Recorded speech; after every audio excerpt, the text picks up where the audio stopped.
Bienvenidas y bienvenidos a esta exploración. Hoy nos adentramos en unos fragmentos de un libro con un título que, la verdad, llama mucho la atención. Santa Muerte del Dinero. Y tiene un subtítulo también, Fe que atrae abundancia.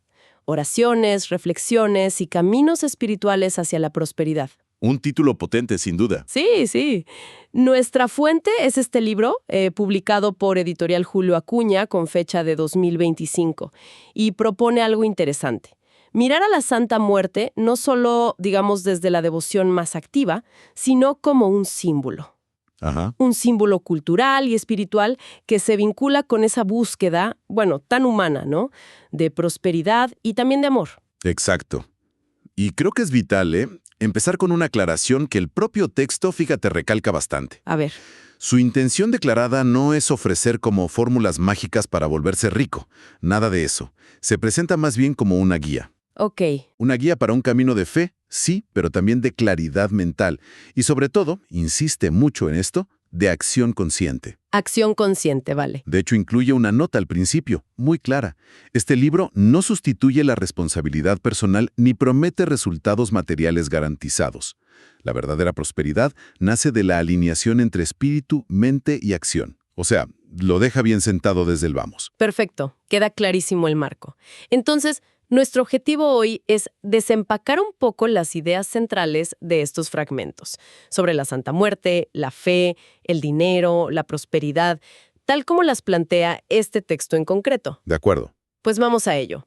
Empecemos por el principio. ¿Cómo presenta el libro a esta figura? ¿Quién es la Santa Muerte, según este texto? Bueno, el texto arranca trazando un contexto, ¿no? Histórico, cultural. Lo ubica fuerte en México. Ajá. Habla de una figura de devoción popular y sugiere que sus raíces podrían conectar con visiones prehispánicas, donde la muerte no era tanto un final, sino más bien una transición. Sí, exacto.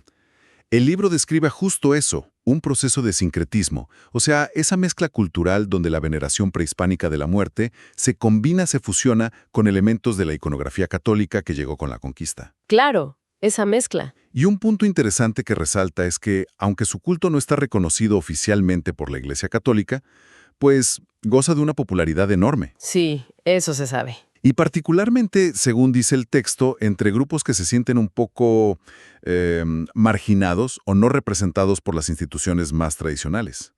La presenta como una figura que, en esencia, no discrimina. Qué interesante esa dualidad, ¿no? Popular pero no oficial.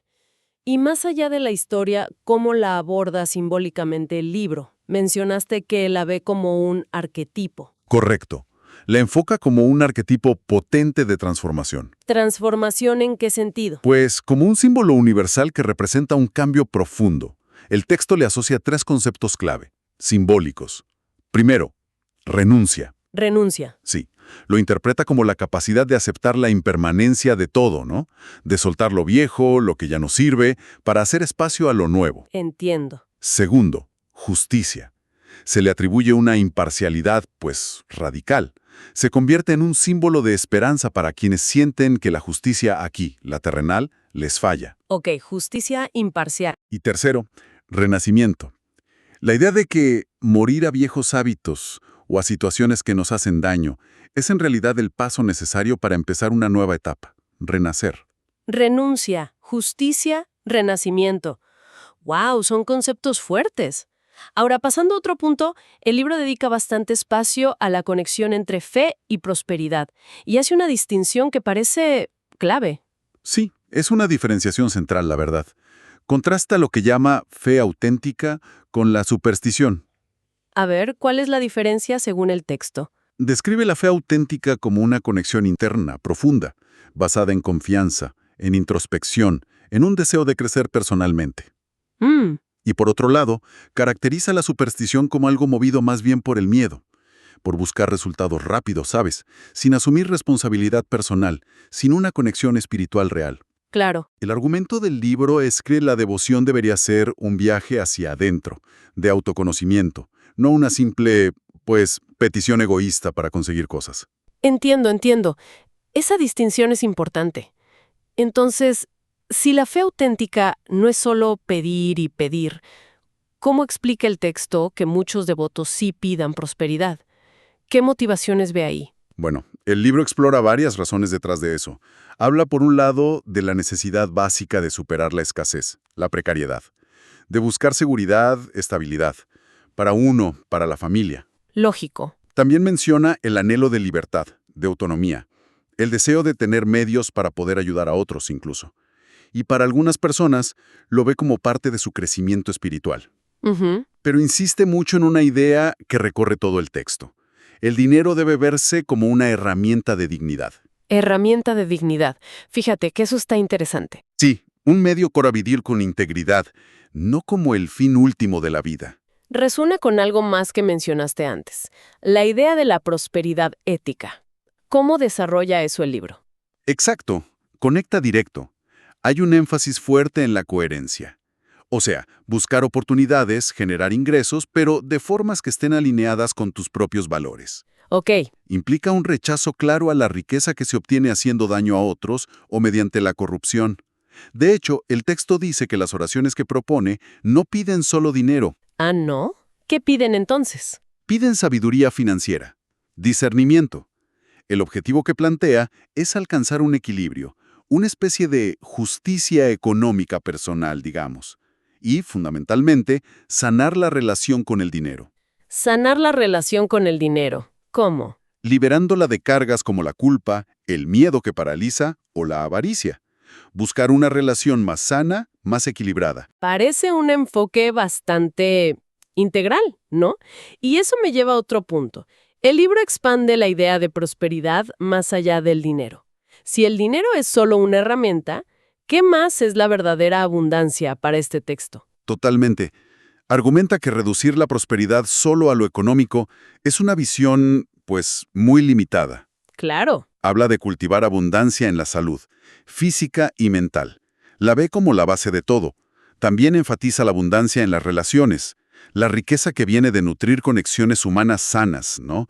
Con apoyo mutuo. Salud, relaciones, ¿qué más? Luego está la abundancia de la paz interior. Esa calma, ese equilibrio, aceptar el presente incluso cuando hay dificultades. Y finalmente, la abundancia de propósito.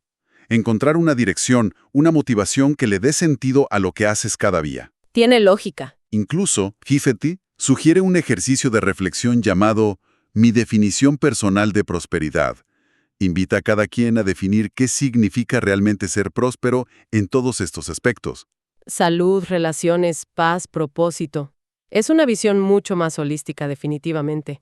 Ahora, el libro también trae cosas prácticas como oraciones y rituales. ¿Cómo los encaja en este marco de fe auténtica y acción consciente? Pues los presenta como herramientas. Herramientas para enfocar la intención y expresar la fe. Pero ojo, no como conjuros mágicos que funcionan solos. Ok, no son magia. Exacto. Las oraciones las describe como diálogos íntimos, formas de conectar con lo divino o con el propio interior para pedir claridad, sanación, guía. Menciona ejemplos específicos. ¿Cómo cuáles? Oraciones para claridad financiera, para sanar la relación con el dinero, para encontrar un trabajo digno y ético, de gratitud por lo que ya se tiene, e incluso para atraer un amor verdadero. ¿También para el amor? Sí, pero enfocadas en sanar heridas pasadas y abrirse a una conexión genuina, no en amarrar a alguien, ¿entiendes? Y sugiere una estructura: pedir permiso, hacer la oración y cerrar agradeciendo. Entendido. La oración como expresión y enfoque. ¿Y los rituales? Mencionaste antes uno de purificación y atracción. ¿Cuál es el enfoque ahí? Describe ese ritual, ¿sí? Incluye elementos como una vela blanca, incienso, agua, papel, bolígrafo.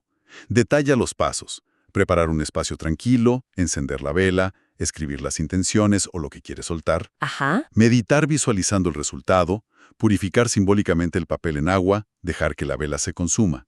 Pero, y esto es clave, el texto lo enmarca todo como un acto simbólico. ¿Simbólico en qué sentido? En el sentido de que no es una operación mágica que cambia la realidad externa por sí misma. Es más bien una forma poderosa de enfocar tu propia energía, clarificar tus intenciones y marcar psicológicamente el inicio de un nuevo ciclo o un compromiso personal. Refuerza el compromiso interno. Vale, tiene sentido dentro de la lógica que viene planteando. Oye, y también habla de hábitos sagrados.